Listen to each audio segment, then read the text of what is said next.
Imagine the quiet terror of a sister driving her familiar USPS route through the sun-baked streets of the Rio Grande Valley, delivering mail as she has every day for 7 long years, only to receive a crackling radio call that stops her heart.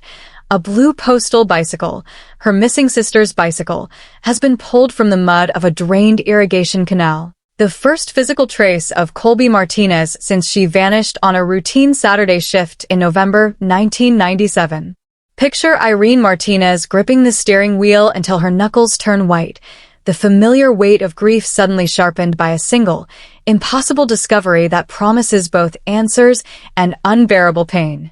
This is the true story of Colby Martinez, a dedicated 24-year-old nursing student and USPS carrier whose ordinary workday ended in unimaginable horror, and of Irene, whose relentless love refused to let 7 years of silence become the final chapter. In this educational YouTube video, we journey through a case that blends the raw emotion of family devotion, the slow machinery of justice delayed, historical parallels to long unsolved disappearances solved by infrastructure projects, philosophical reflections on obsession, guilt, and redemption, and modern lessons in forensic preservation, domestic violence awareness, and the enduring power of hope, all while enriching your English with explanations of advanced vocabulary such as excruciating, meaning intensely painful, often used for both physical and emotional agony, and idioms like stop her heart, to shock or terrify someone so deeply it feels life-threatening. Prepare for an inspiring yet heartbreaking narrative that honors Colby's unfinished dreams and Irene's unbreakable resolve, reminding us that truth, no matter how long buried in mud or silence, can still rise when the waters recede.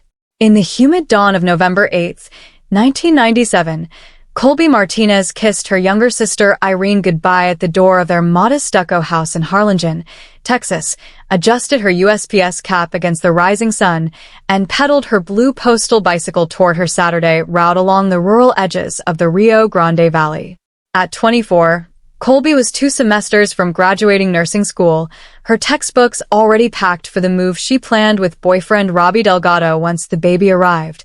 She glowed with the quiet excitement of a life about to expand. Historical context deepens the portrait. The late 1990s Rio Grande Valley was a region of rapid growth yet persistent poverty. Maquiladora factories drew workers across the border. Irrigation canals built during the 1930s New Deal era still carried life-giving water to citrus groves and cotton fields. And USPS bicycle routes remained common in small towns where trucks couldn't navigate narrow lanes or where drivers doubled as community eyes and ears. Colby was meticulous. She logged every delivery, double-checked addresses, kept her route sheet clipped to the handlebars, and always texted Irene at shift's end. That morning she delivered to apartment complexes along Industrial Boulevard, including the 6-story beige building at 4782, where tenants later recalled a polite young woman in uniform wheeling her bicycle inside to avoid theft, a routine precaution in an area where bike disappearances were frequent. By late afternoon, she vanished. No scream, number 911 call, no ATM withdrawal, no cell ping after 4:47 p.m., cell coverage spotty in 1997. Irene waited past midnight, then called police. The initial search, canvassing the route, interviewing doormen, checking Robbie's alibi, working late at Delgado Auto Repair, yielded nothing. The case quickly cooled. No body, no witnesses, no ransom note. Statistics from the National Missing and Unidentified Persons System, NAMUS, established later in 2007, show over 600,000 missing persons reports annually in the U.S., most resolved within days or weeks, but roughly 4 to 6% become long-term mysteries, especially when victims are adults presumed to have left voluntarily. Irene quit college, took Colby's full-time USPS position to stay close to her sister's world, kept the house exactly as Colby left it, nursing textbooks open to obstetrics chapters, baby name lists on the fridge, prenatal vitamins still in the medicine cabinet. Emotionally, she lived in ambiguous loss, Pauline Boss's term for grief without closure, oscillating between hope, maybe Colby had amnesia, started over, and despair, the empty crib in the spare room a daily wound. Robbie drifted away after 2 years, Unable to bear the shrine-like house, Irene understood, yet felt betrayed. Philosophically, this mirrors Viktor Frankl's logotherapy. When suffering cannot be changed, meaning must be found through attitude. Irene chose remembrance, volunteering at domestic violence shelters, intuiting violence even without evidence, maintaining the Find Colby Facebook page, created 2008, lighting candles every November 8th. For English learners, vocabulary like ambiguous loss, grief without definitive proof of death or return, and idiom cooled of an investigation, lost momentum and urgency, enrich narratives of unresolved pain. Modern relevance. 1997 lacked cell tower triangulation, dash cams, or widespread CCTV.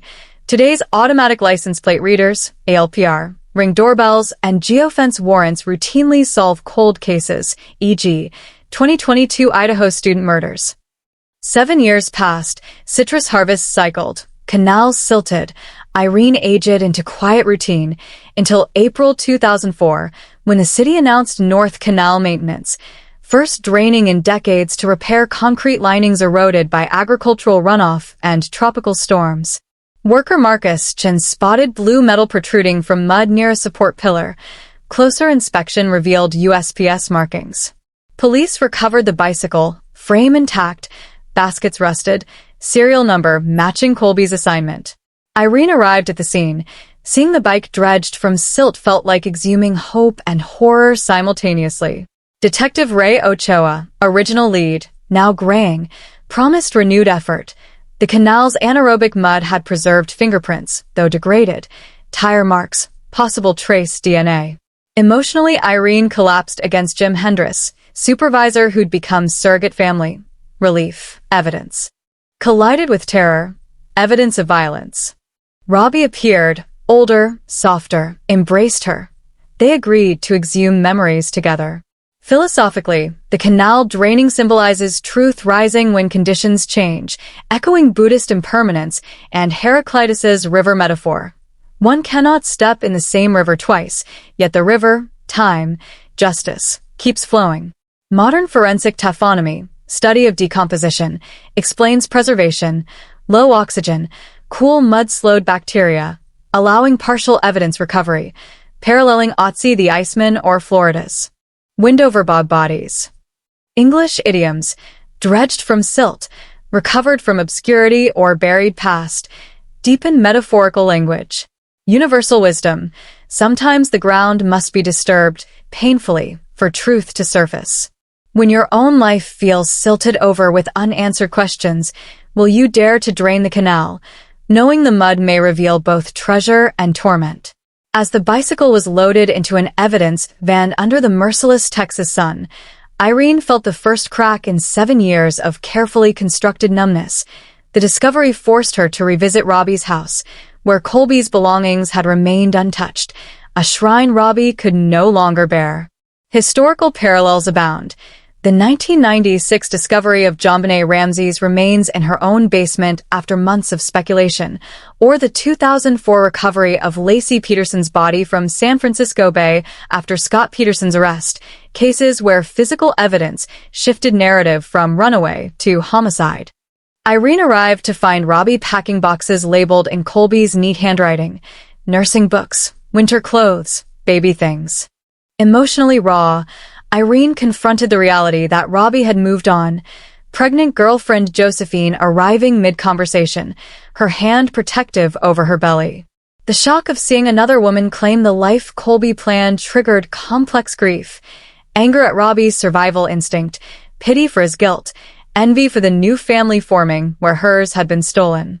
Robbie's plea, "I loved her, I still love her, but I need to live," echoed universal survivor guilt. Irene's quiet acceptance, "You deserve to be happy," showed emotional maturity born of prolonged suffering. Josephine's nervousness about one particular box, insisting Irene not ship it immediately, planted subconscious suspicion. At the police station, Detective Ochoa revealed 1997 surveillance. Colby entering 4782, Industrial Boulevard at 4:47 p.m., never exiting. Hours later, a hooded woman. Long wavy hair visible under wind-lifted hood. wheeling Colby's bicycle to the canal and dumping it. Grainy enhancement showed female build, height consistent with Josephine, 5 feet 6 inches. Irene remembered Josephine's recent drastic haircut, needed a change, new life, new look, and the sender address on the package, 4782 Industrial Boulevard, apartment 514. The connection hit like a physical blow.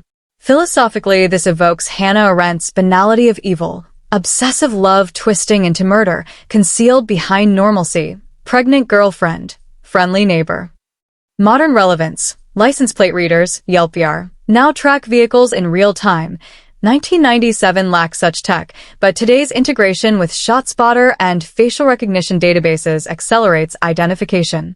English vocabulary, subconscious suspicion, doubt felt intuitively without conscious reasoning, idiom hit like a physical blow, sudden, shocking emotional impact, enhances dramatic description. Irene's decision to shadow police to the apartment building, confronting Dolores, receptionist who'd sheltered runaway Josephine at 15, revealed layers. Dolores's maternal attachment enabled cover-up, helping dispose of body in mountains, later reburial closer, to keep her as reminder. Dolores's confession, Josephine's jealousy of Colby's pregnancy, stabbing in apartment 514, cleanup, bicycle dump, shattered illusions. Irene's discovery of Colby's urn among Josephine's possessions, labeled CM 1997 Colby Martinez, delivered excruciating closure. Josephine had kept Colby's ashes as trophy, planning to ship them away as old things. Emotionally, Irene moved from denial to rage to sorrow. Holding the urn felt like embracing Colby one last time. Philosophically, Frankel's meaning through suffering, Irene transformed agony into advocacy, lobbying for stronger USPS safety protocols, buddy systems, real-time GPS tracking introduced post-2000s, speaking at domestic violence shelters about obsessive jealousy. Modern relevance, urn DNA testing, possible via bone fragments, expanded NAMAS database, Texas's 2021 Cold Case Review Act funding reinvestigations. Universal wisdom, obsession disguised as love destroys, true love releases, protects, honors. When jealousy or possession tightens its grip in your relationships, romantic, familial, professional, will you recognize the danger early and choose release over destruction, preserving the humanity of everyone involved? When the forensic lab confirmed Colby's remains through dental records and mitochondrial DNA extracted from bone fragments in the urn, Irene finally planned the funeral she had rehearsed in nightmares for 7 years. White roses, Colby's favorite, a nurse's cap placed on the casket, Robbie attending in quiet remorse, the Chens, May's family from Irene's imagined parallel grief, sending condolences. Historical echoes resonate. The 1994 exhumation and reburial of civil rights martyr James Chaney after decades in an unmarked grave, or the 2019 identification of America's unknown child, Joseph Augustus Sorelli, solved via genetic genealogy. Cases where delayed recovery brings bittersweet closure. Irene's eulogy, voice steady despite tears, celebrated Colby's kindness, ambition, unfinished nursing dreams. She forgave Robbie publicly. Grief makes different choices. Love endures in memory. Released Josephine's hold by choosing compassion over hatred. Emotionally, Irene transitioned from frozen grief to integrated mourning. Therapy helped her process betrayal, Josephine's calculated cruelty, survivor's guilt, why not me, complicated forgiveness, Robbie's new family. Josephine's trial, first-degree murder, tampering with evidence, abuse of corpse, ended in life without parole. Dolores received 10 years probation for accessory charges after cooperating. Robbie's overdose recovery brought reconciliation. He attended Colby's grave monthly, co-founded a scholarship in her name. Irene returned to college part-time, online business courses, honoring Colby's interrupted education. Philosophically, this reflects Buddhist metta, loving kindness, practice, extending compassion even to those who harm us loosens suffering's grip. Modern relevance, expanded genetic genealogy, GED match, family tree DNA partnerships with law enforcement, USPS Workplace Violence Prevention Program, post-2000s, domestic violence risk assessment tools, danger assessment, identifying obsessive jealousy early. English elements, integrated mourning, grief processed and woven into identity without domination. Idiom, bittersweet closure, resolution that brings relief yet renewed. Pain, deepen emotional vocabulary. Universal wisdom, forgiveness is not absolution of harm but liberation from its chains.